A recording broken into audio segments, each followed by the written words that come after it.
Good morning dear students.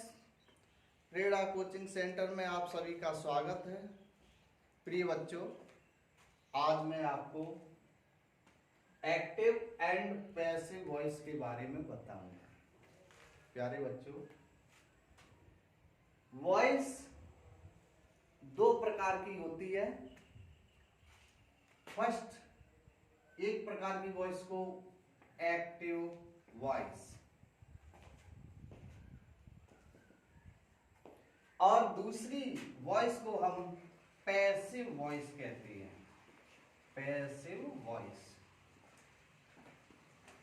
अब हमें यह समझना बहुत आवश्यक है कि एक्टिव वॉइस क्या होती है, पैसिव वॉइस क्या होती है। बच्चों, जिस वाक्य में कर्ता प्रधान होता है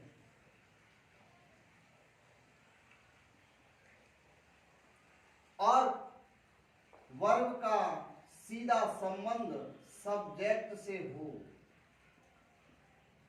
उस वाक्य को एक्टिव वॉइस कहते हैं। इट मीन्स जो वर्ब है वो कर्ता के अनुसार आती है और कर्ता ही उसमें मेन होता है, कार्य करने वाला डूअर।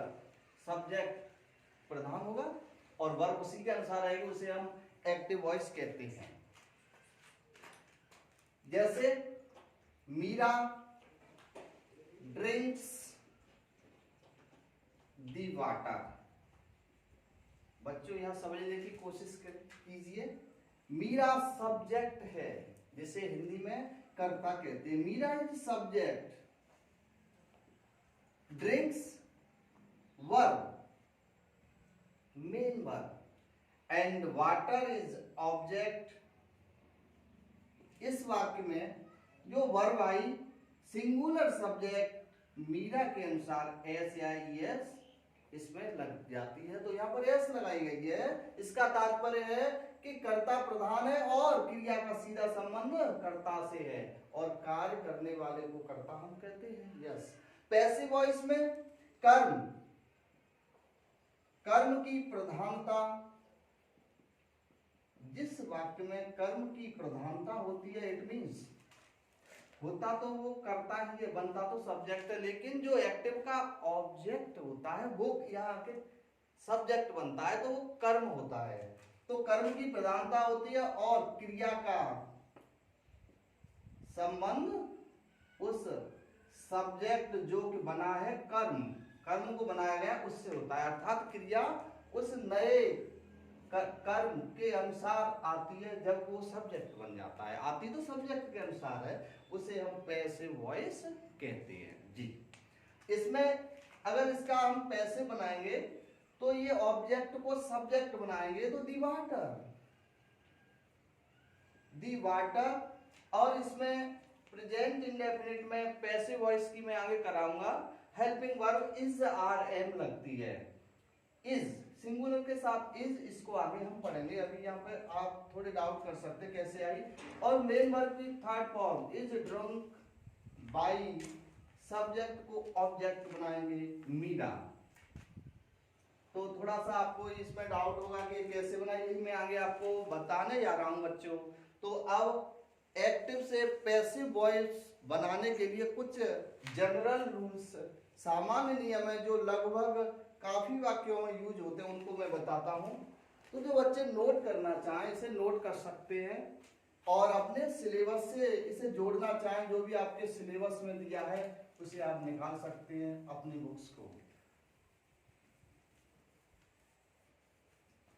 तो ये था वॉइस के बारे में डिस्क्रिप्शन। अब मैं एक्टिव से पैसिव बनाने के जनरल रूल्स बताता हूं। जनरल रूल्स,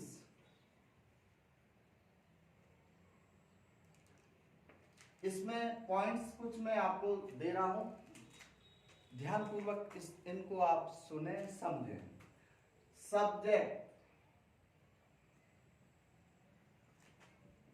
सब्जेक्ट को ऑब्जेक्ट तथा ऑब्जेक्ट को सब्जेक्ट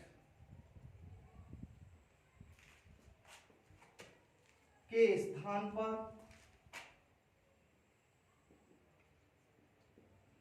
लगाते हैं। इट मीन्स कहने का तात्पर्य है कि जो आपका सब्जेक्ट है और ऑब्जेक्ट सेंटेंस में जो आया है उसको सब्जेक्ट को ऑब्जेक्ट के और ऑब्जेक्ट को सब्जेक्ट, ये वेरी वेरी इंपॉर्टेंट चीज है, इसको समझना है। सेकंड पॉइंट नोट कीजिएगा, इसमें नए सब्जेक्ट के अनुसार बच्चों क्या हुआ आगे, उसके बाद हम क्या करेंगे, नए सब्जेक्ट के अनुसार according to new subject passive की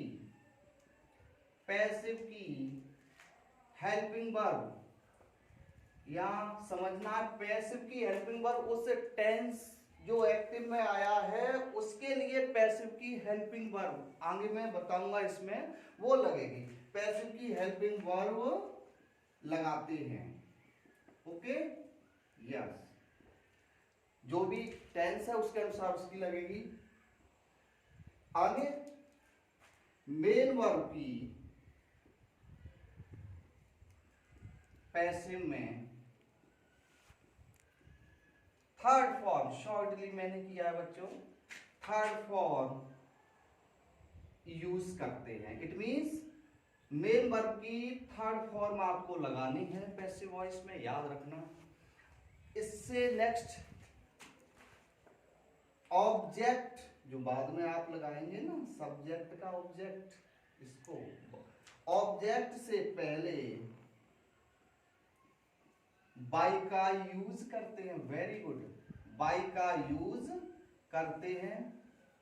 यहाँ पे एक बात मैं आपको एक फैमिली के माध्यम से इससे थोड़ा सा मैच करता है, उसको मैं बताना चाहूंगा कि जिस प्रकार से परिवार में जो मुखिया मेन सब्जेक्ट जो इस वक्त आपके ग्रैंडफादर बाबा जी हैं वो थे, आपके पिताजी को जो ऑर्डर दिया जाता था सभी कार्य बाबा के अनुसार कार्य होते थे।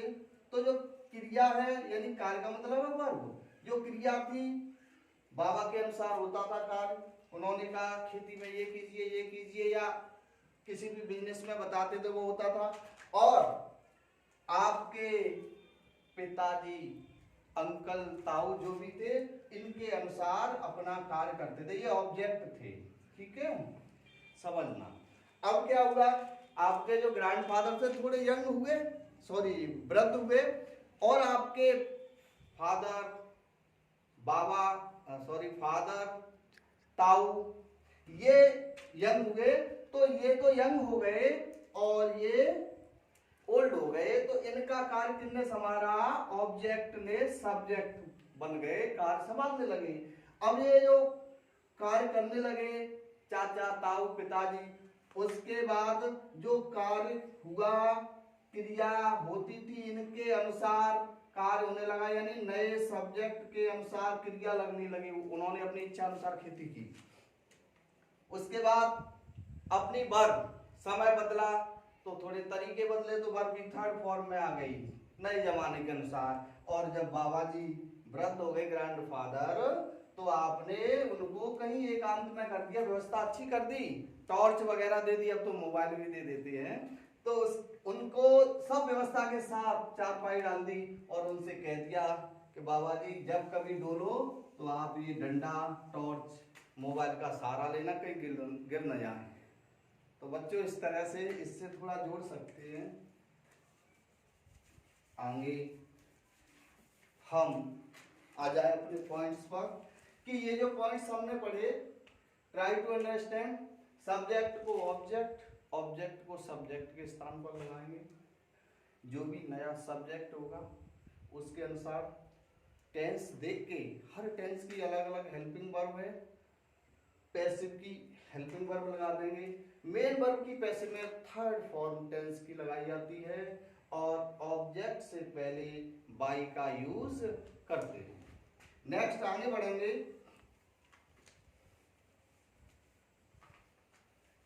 इसके लिए एक एक्टिव को मैं एग्जाम्पल के रूप में देना चाहूंगा।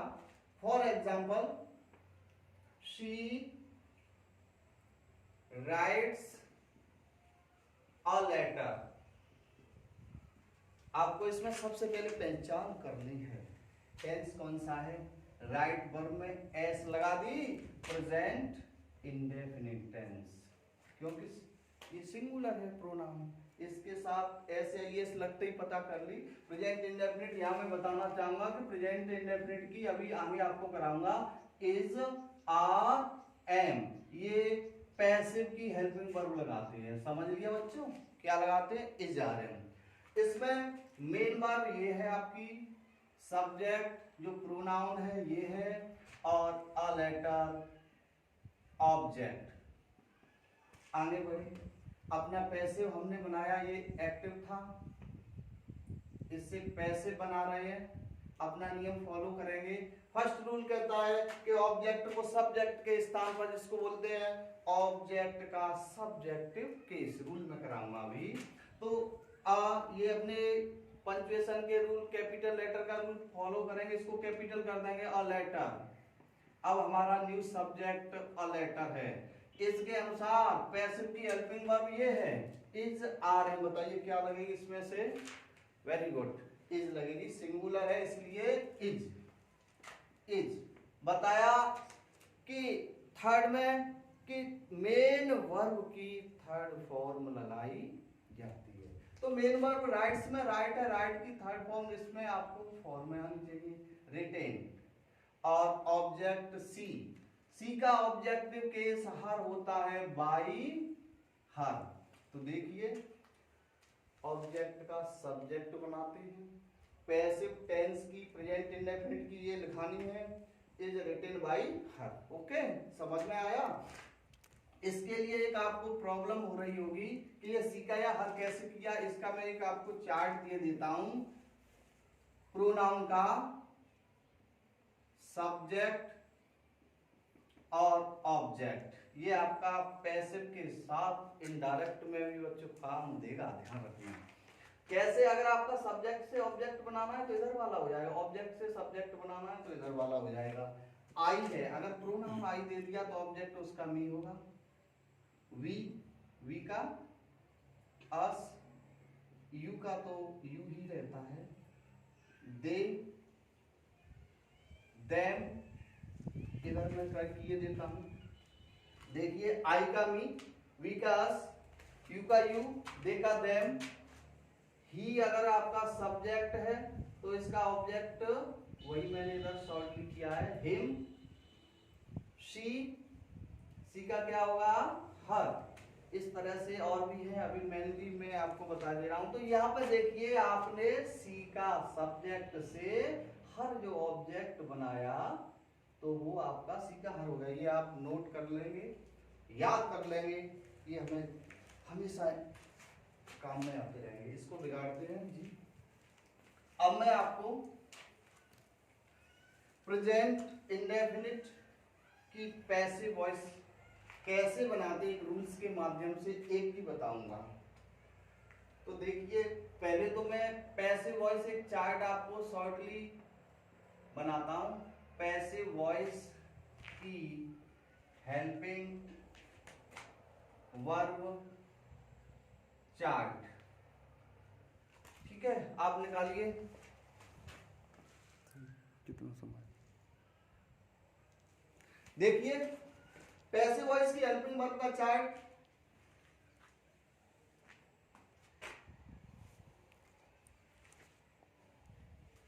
बच्चों ये मैं चार्ट के माध्यम से आपको बता रहा हूं, बहुत इजी हो जाएगा और कैसे भी कवर हो जाएगी। ये first is present tense, present tense, इसमें इसके चारों भाग दिखाएंगे।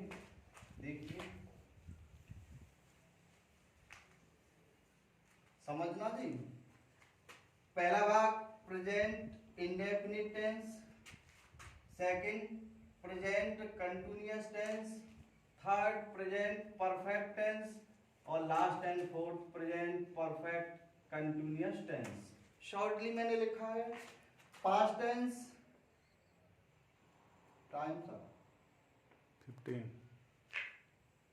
पास्ट टेंस में देखना बच्चों, यहाँ पर पास्ट अगर पी लिखेंगे तो डाउट हो सकता है। Past indefinite tense, second is past continuous tense, third is past perfect tense and last and fourth part of this tense is past perfect continuous tense. इसको पास्ट की ये देता हूं, ठीक है, ओके। ये प्रेजेंट के चारों भागों के नाम लिखा दिए, पास्ट के चारों भागों के नाम। इसी तरह से future tense, future tense, scene is clear. Future tense का पहला part future indefinite tense, second is future continuous tense, future perfect tense, future perfect continuous tense. ये 12 टेंस की बता रहा हूं। अब इसमें आप अभी देख के बताएंगे कितने पार्ट की बनती है, कितने की नहीं बनती। तो अगर वाक्य एक्टिव वॉइस प्रेजेंट इंडेफिनिट का आ जाए तो उसमें हेल्पिंग वर्ब आपको पैसिव के लिए क्या लगानी, पैसिव का ही तो है। टेंस प्रेजेंट इंडेफिनिट का एक्टिव आ गया तो इज या आर या एम, और ध्यान रखें एम भी तो थर्ड ही लगेगी, ओके, हो गया। सब्जेक्ट ऑब्जेक्ट चेंज हो जाएंगे। अगर प्रेजेंट कंटिन्यूअस का है तो आपको हेल्पिंग वर्ब इज या आर या एम, इनमें से एक plus being, is are am being लगाएंगे, और एम भी तो थर्ड ही लगेगी। अगर प्रेजेंट परफेक्ट का वाक्य दिया है एक्टिव तो इसमें पैसिव में हेल्पिंग वर्ब आप क्या लगाएंगे, समझिए। इसमें हैज बीन या have been, okay, singular plural. M भी तो कौन सी लग रही है, देखते आइए, M V third, M V third. और प्रेजेंट परफेक्ट कंटिन्यूअस की नो, पैसिव वॉइस नहीं बनती है। इसी तरह से पास्ट इंडेफिनिट का वाक्य दिया है तो पैसिव वॉइस, अगर आप इसको समझ लेंगे तो टेंस रटने की जरूरत नहीं पड़ेगी, किसके साथ क्या लगाएं पैसिव में। पास्ट में helping verb was were, M V तो बच्चों थर्ड ही लगती है। Past continuous tense helping verb अगर इसका वाक्य दिया है तो वाज या वर, इनमें से एक प्लस बीइंग, ओके। और M V, very good, M V third लग रही है, सभी जान गए। पास्ट परफेक्ट टेंस की दे दी, एक्टिव वॉइस दिया तो हेल्पिंग वर्ब उसमें क्या लगाएंगे, हैड बीन, एक ही है इसकी helping verb, M V third, okay. और पास्ट परफेक्ट कंटिन्यूअस की नो। आगे आइए, future indefinite tense helping verb इसकी क्या होगी, हेल्पिंग वर्ब होगी विल बी या shall be, okay, M V third. No इसकी बनती नहीं है। फ्यूचर परफेक्ट कंटिन्यूअस की helping verb will have been या shall have been, shall have been, ध्यान रखना, एम बी थर्ड। और फ्यूचर परफेक्ट कंटिन्यूअस की नो। एक बार इसको रिवाइज कर लें कि अगर दिया हुआ वाक्य में से किसी टेंस का आ गया तो पैसिव में ये हेल्पिंग वर्ब लगेगी, और सभी में देखा जाए तो एम बी थर्ड है तो नो टेंशन है। मेन वर्ब की तो थर्ड फॉर्म ही लगती है, केवल हेल्पिंग वर्ब आपको उसी टेंस की लगानी, आपका पैसिव बन जाएगा, ठीक है। इसको इरेज करते हैं। Is are am present indefinite continuous में इज आर एम के साथ बीइंग, प्रेजेंट परफेक्ट टेंस में has been have been, present past indefinite आ गया was were third, was were being, had been, will be या shall be, और will have been या shall have been. Let's go to next, आगे चलते हैं। अब हमारी टेंस में सहायता करेंगे तो देखिए अब मैं एक्टिव से पैसिव बनाना स्टार्ट करता हूं। प्रेजेंट इंडेफिनिट का मैं आपको एक वाक्य देना चाहूंगा जिसको अब आप कॉपी ले लें अगर लिखना चाहें तो, नहीं तो ध्यान पूर्वक समझना। सपोज ये एक्टिव है, आपको दिया है शी, इसको छोड़ो, मदन प्रॉपर नाउन से writes a letter, Madan subject, a letter object और राइट्स मेन वर्ब। पहचान की हमने प्रेजेंट इंडेफिनिट टेंस। अभी चार्ट गया दिया हुआ वाक्य प्रेजेंट इंडेफिनिट में, तो हेल्पिंग वर्ब क्या होगी, इज या आर या एम। देखिए आपको दिखाई दे रहा होगा अभी जो पढ़ा था। और मेन वर्ब की थर्ड फॉर्म होती है सब्जेक्ट को ऑब्जेक्ट के स्थान पर, ऑब्जेक्ट को सब्जेक्ट के स्थान पर। Passive is clear. A letter passive चलते हैं, अ लेटर सिंगुलर है, इज आएगा उसमें से is. Third form of main verb writes में राइट है तो written, a letter is written by. Proper noun नहीं बदलते, मैंने जो बताया था प्रोनाउन होते हैं तो बदलते हैं, प्रॉपर नाउन कोई अदर नाउन हो तो उसको नहीं बदलते हैं, केवल प्रोनाउन बदलते हैं। By Madan, okay. और एक ही इसका मेन रूल है, उसी से जिस तरह से वाक्य बनते हैं नेगेटिव, इंट्रोगेटिव 1, इंट्रोगेटिव 2 उसी तरह से बनते हैं। तो मैं इसका एक एफर्मेटिव का रूल आपको दिखा देता हूं। अगर आपका एफर्मेटिव सेंटेंस दिया है तो उसका पैसिव किस रूल से बनाएंगे, इस तरह से है। ऑब्जेक्ट, पहले एक ये देता हूं मैं आपको सीधा, सब्जेक्ट प्लस हेल्पिंग वर्ब, इसमें तो is are am, main verb की third form plus by plus object. अगर यहाँ पे थोड़ी आप कंफ्यूज हो तो अफर्मेटिव सेंटेंस ये क्लियर कर लो, ये रूल में प्रेजेंट इंडेफिनिट टेंस का यहाँ पे आपको नोट करा रहा हूँ, ठीक है। सब्जेक्ट इज आर एम, लेकिन यहाँ डाउट हो गया क्या सब्जेक्ट है क्या ऑब्जेक्ट है, तो ये मैं आपको क्लियर करा दूं कि ऐसे सर जी लिखाते होंगे, वो आप कंफ्यूज ना हो। ऑब्जेक्ट का सब्जेक्टिव केस, ऑब्जेक्ट का सब्जेक्टिव केस, इसका मतलब है ऑब्जेक्ट से क्या बनाया, ऑब्जेक्ट से आपका सब्जेक्ट बना दिया। उसके बाद is are am, is are am, उसके बाद MV3 ऐसे भी लिख देते हैं, उसके बाद प्लस बाई, प्लस इसी तरह से करेंगे सब्जेक्ट का objective case, objective case, okay. अब इसको मैं एक करके दिखाता हूं। गोपाल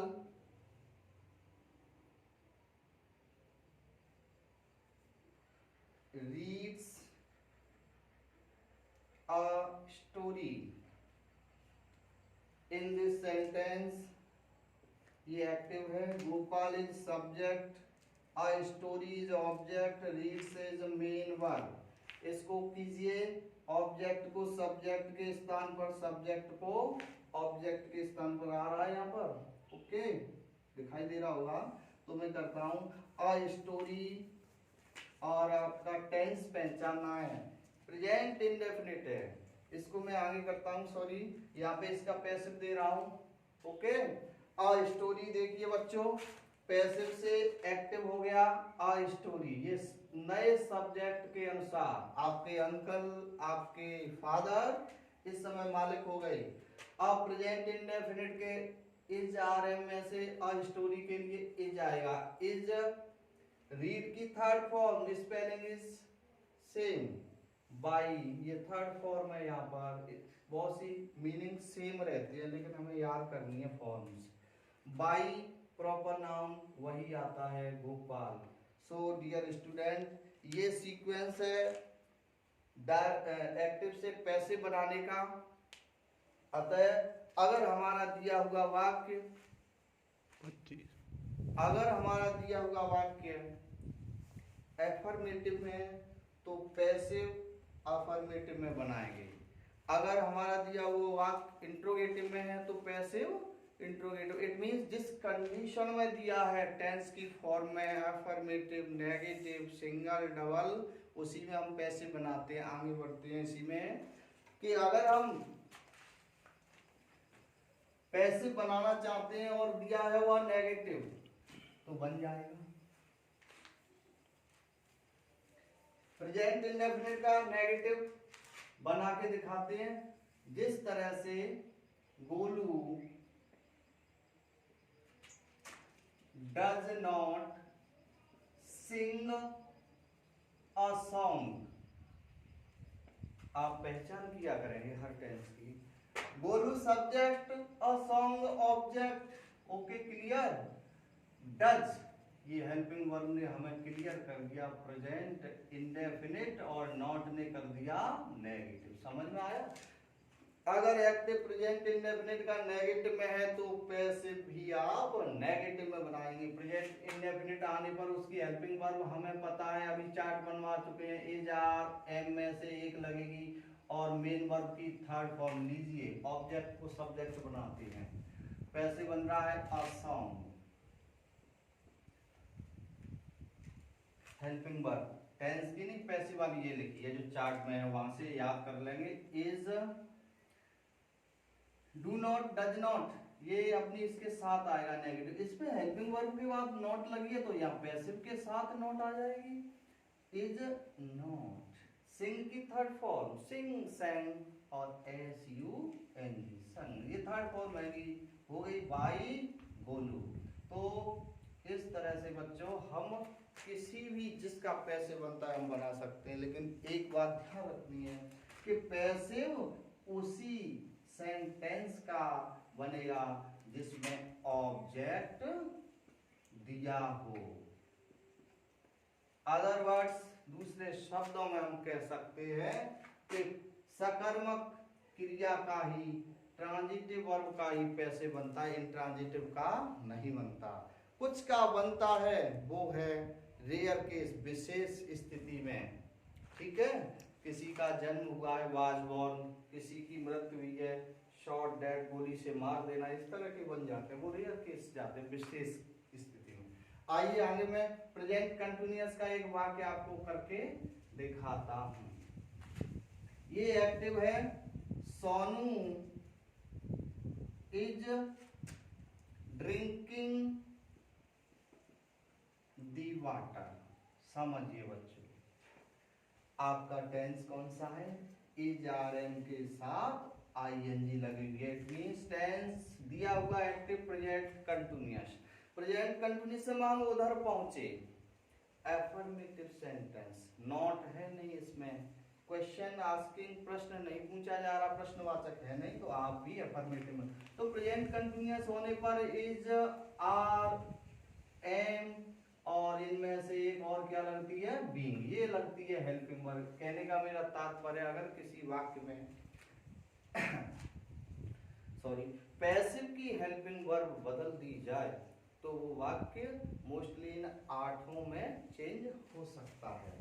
पैसिव क्या है, the water, the water singular होता है, अनकाउंटेबल नाउन वाटर मिल्क ये सिंगुलर होते हैं। दी वाटर इज, और अभी एक और है बीइंग, ड्रिंकिंग में से फर्स्ट फॉर्म निकाल के अपनी पैसिव थर्ड फॉर्म निकालेंगे, इज ड्रंक